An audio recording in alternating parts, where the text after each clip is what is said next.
Hello, I'm Zoe, and I live in Bristol in England, and I only came out as transgender about 5 weeks ago.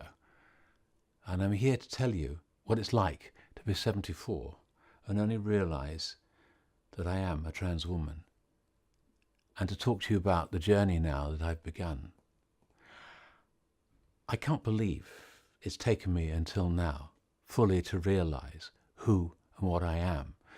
For decades, I've denied, I think through fear and through a lack of the trans language available to me, that I am a trans woman. Unlike many, many people in the trans community, I didn't think I was a girl in a boy's body. I didn't explicitly think that. But through my life, there have been all kinds of clues, all kinds of moments, and of course I have cross-dressed frequently, when if I had been capable of listening to myself, I would have known. But now, thanks to all the people out there doing their various vlogs and all the writing that's out there, all the communication on the national media about trans community, and the work done by the LGBTQ movement, suddenly it all crystallized for me. And when I realized who I am, it was rather like there had been a dam I created that had been leaking bits of water, but never enough for me to realize what was going on. And then, 6 months ago or so, a hole broke through. And quickly, that hole led to the collapse of that dam that I'd created. And suddenly, I knew. I knew who I was. I knew I was really a woman inside a man's body. And now, at my great age, I'm embarked upon remedying all those years of my not looking after myself just as quickly as I can. And although I've only been out for about 5 weeks, I've already started electrolysis on my beard, and I'm planning voice training, and through private help, and I'm very lucky, extremely lucky to have the financial means to be able to do it, but I plan to begin hormone treatment within the next few weeks. So I'm unbelievably excited about that. I can't wait to see the changes, even though I know they will be modest, and I know I must be patient. And I will tell my story as it unfolds over the months and the years to come, because I think I have an obligation to do so.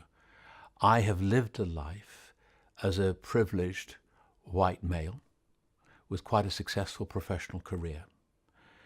And I have financial means to do this in a way that many in the trans community, if not the overwhelming majority, just don't have. I've also been very lucky not to have suffered from any serious mental health problems. And a part of my hiding who I really am was the means through which I then embarked upon being a good public speaker. I was in broadcasting. I think I'm articulate, and I can express myself. And I think I owe it to the trans community, therefore, to give back, because I am lucky, and I think it's a great obligation for me to do that.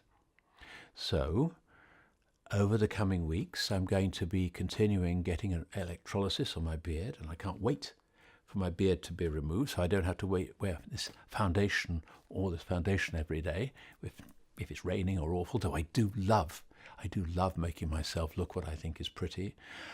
I need to alter my voice because I think it's a total giveaway, especially as I'm 6'2" in height, and I'm looking very, very seriously at getting facial feminization surgery. And I'll be talking about my efforts, success or otherwise, in doing that. And without doubt, I plan to get gender reassignment surgery. But all the obstacles that are put in the way say that you can't do that immediately. Doctors just won't do it that quickly. And of course, one of the big problems for the trans community is that our word is not taken. We kind of have to prove it. We have to deal with medical gatekeepers. And I've heard that said over and over. And there are people around, there are doctors around who understand that the only people who can diagnose themselves are trans people themselves, because we are the only ones who know how we feel. Other people may say, it's not real. You're doing this to masquerade as a woman when you're a man. Well, I wouldn't put my marriage at risk, my relations with my children, my sister, and all my friends at risk, just so I could do a bit of masquerading.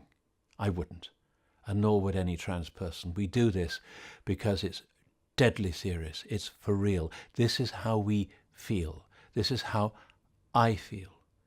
And nobody can deny me my feelings other than me. And I've done that for many, many decades and no more. So this is the beginning, what for me is a really exciting journey. Talk to you later.